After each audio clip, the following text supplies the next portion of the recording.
The Rabbit Sends in a Little Bill. It was the White Rabbit, trotting slowly back again, and looking anxiously about as it went, as if it had lost something, and she heard it muttering to itself, "The Duchess, the Duchess! Oh, my dear paws! Oh, my fur and whiskers! She'll get me executed as sure as ferrets are ferrets. Where can I have dropped them, I wonder?"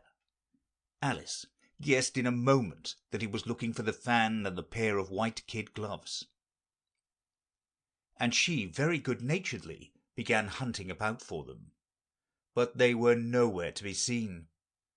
Everything seemed to have changed since her swim in the pool, and the great hall with the glass table and the little door had vanished completely.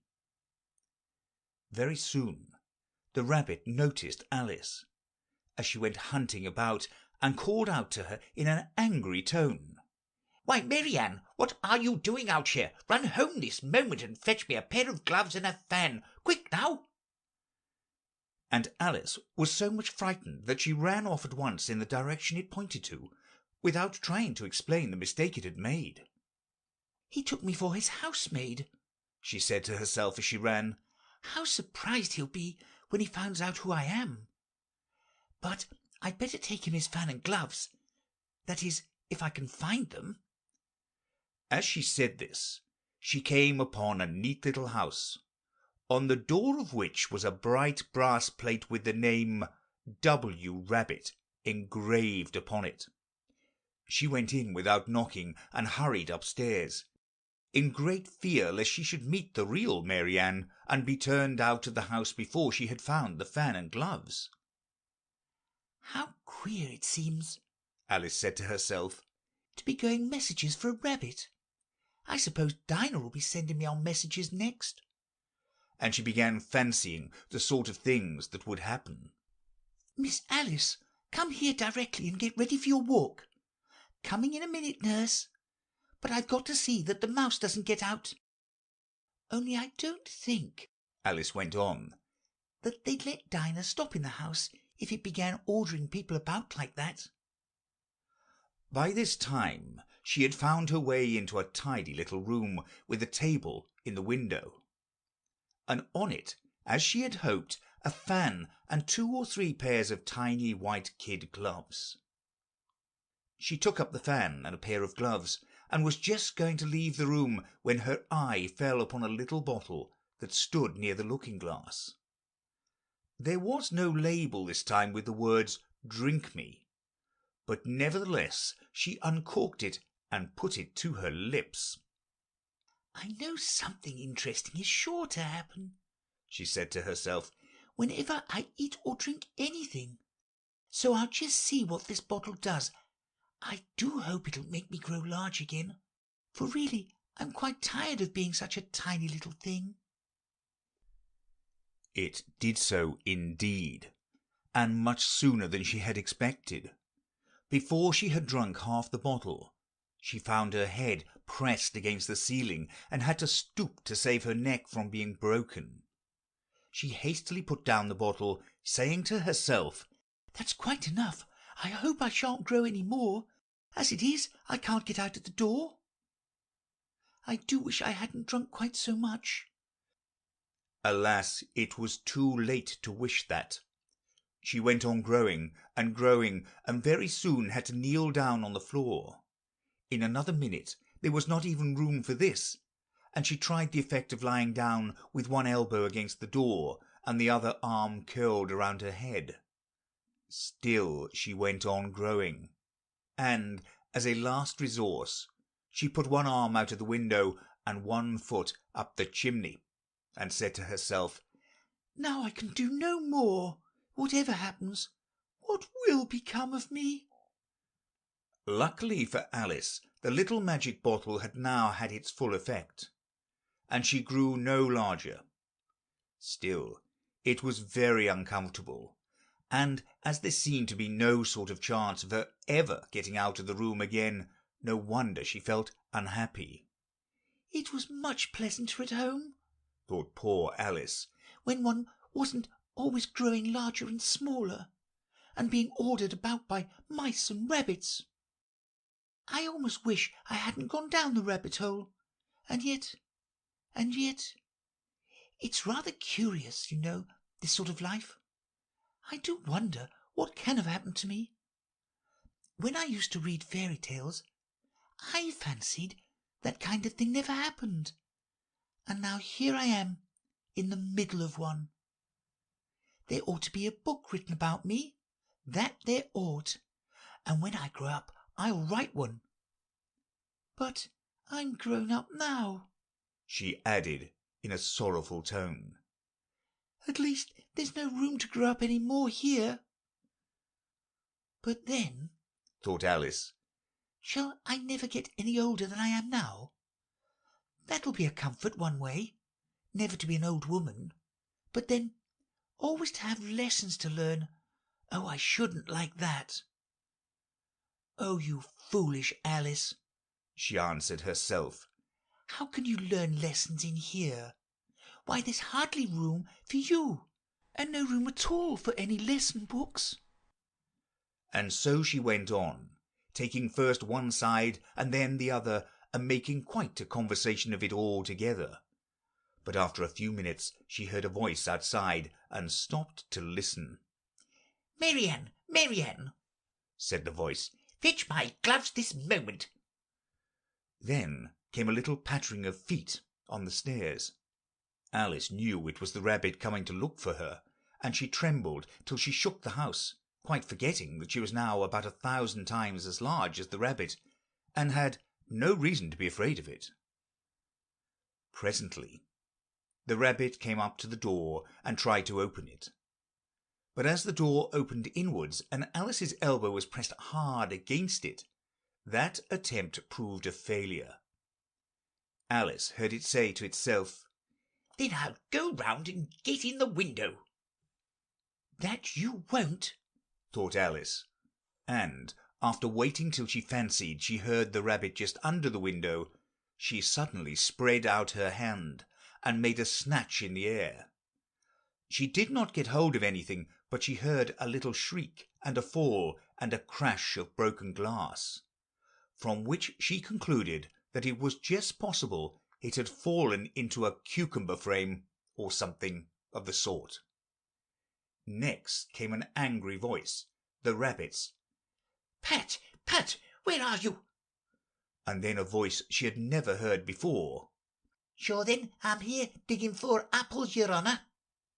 "Digging for apples indeed," said the rabbit angrily. "Here, come and help me out of this."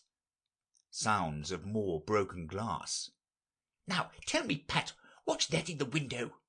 "Sure, it's an arm, your honour." He pronounced it arum. "An arm, you goose! Who ever saw one that size? Why, it fills the whole window."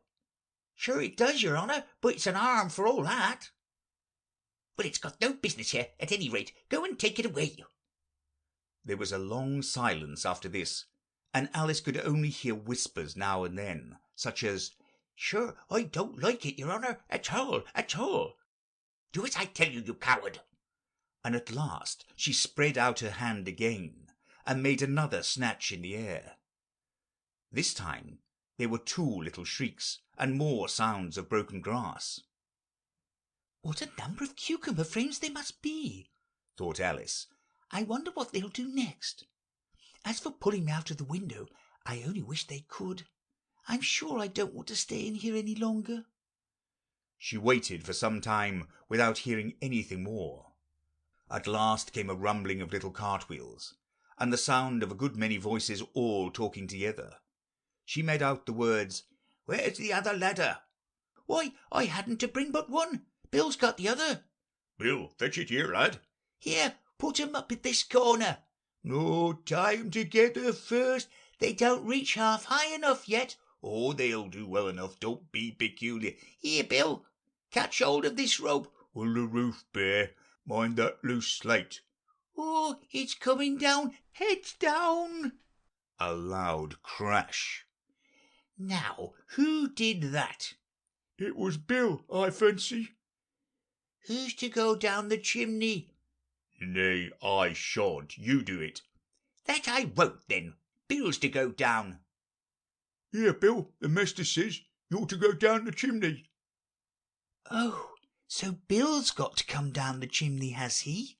said Alice to herself. Shy they seem to put everything upon Bill. I wouldn't be in Bill's place for a good deal. This fireplace is narrow, to be sure, but I think I can kick a little. She drew her foot as far down the chimney as she could, and waited till she heard a little animal. She couldn't guess of what sort it was, scratching and scrambling about in the chimney close above her. Then, saying to herself, "This is Bill," she gave one sharp kick and waited to see what would happen next. The first thing she heard was a general chorus of, "There goes Bill!" Then the rabbit's voice alone. "Catch him, you by the hedge!" Then silence. And then another confusion of voices. "Hold up his head, Brandy, now, don't choke him. How was it, old fellow? What happened to you? Tell us all about it." Last came a little feeble, squeaky voice. "That's Bill," thought Alice. "Well, I hardly know. No more, thank ye, I'm better now. But I'm a deal too flustered to tell you. All I know is something comes up me like a jack-in-the-box, and up I goes like a skyrocket." "So you did, old fellow," said the others. "We must burn the house down," said the rabbit's voice, and Alice called out as loudly as she could, "If you do, I'll set Dinah at you." There was a dead silence, and Alice thought to herself, "I wonder what they will do next. If they had any sense, they'd take the roof off." After a minute or two, they began moving about again, and Alice heard the rabbit say, "A barrowful will do to begin with." "A barrowful of what?" thought Alice. But she had not long to doubt, for the next moment a shower of little pebbles came rattling in at the window, and some of them hit her in the face. "I'll put a stop to this," she said to herself, and shouted out, "You'd better not do that again," which produced another dead silence. Alice noticed with some surprise that the pebbles were all turning into little cakes as they lay on the floor, and a bright idea came into her head. "If I eat one of these cakes," she thought, "it's sure to make some change in my size, and as it can't possibly make me larger, it must make me smaller, I suppose." So she swallowed one of the cakes, and was delighted to find that she began shrinking directly.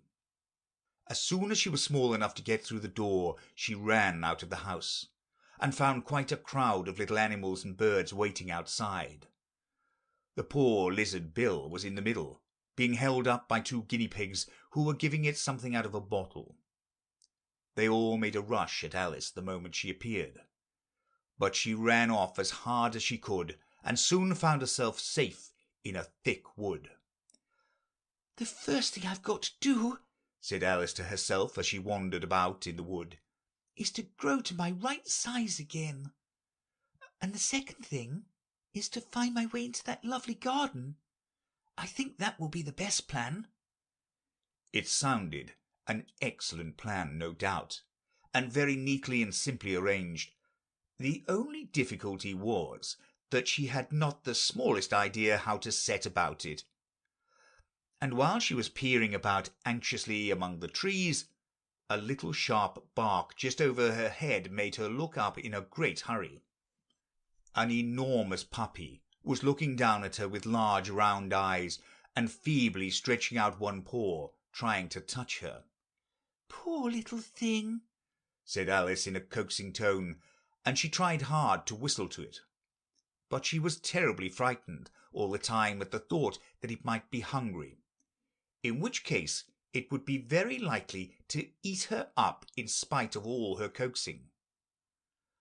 Hardly knowing what she did, she picked up a little bit of stick and held it out to the puppy, whereupon the puppy jumped into the air off all its feet at once with a yelp of delight, and rushed at the stick, and made believe to worry it. Then Alice dodged behind a great thistle to keep herself from being run over, and the moment she appeared on the other side, the puppy made another rush at the stick, and tumbled head over heels in its hurry to get hold of it. Then Alice, thinking it was very like having a game of play with a cart horse, and expecting every moment to be trampled under its feet, ran round the thistle again.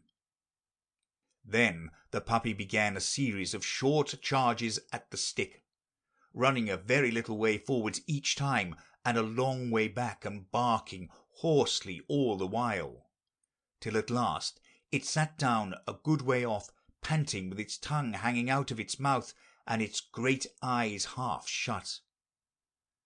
This seemed to Alice a good opportunity for making her escape, so she set off at once, and ran till she was quite tired and out of breath, and till the puppy's bark sounded quite faint in the distance.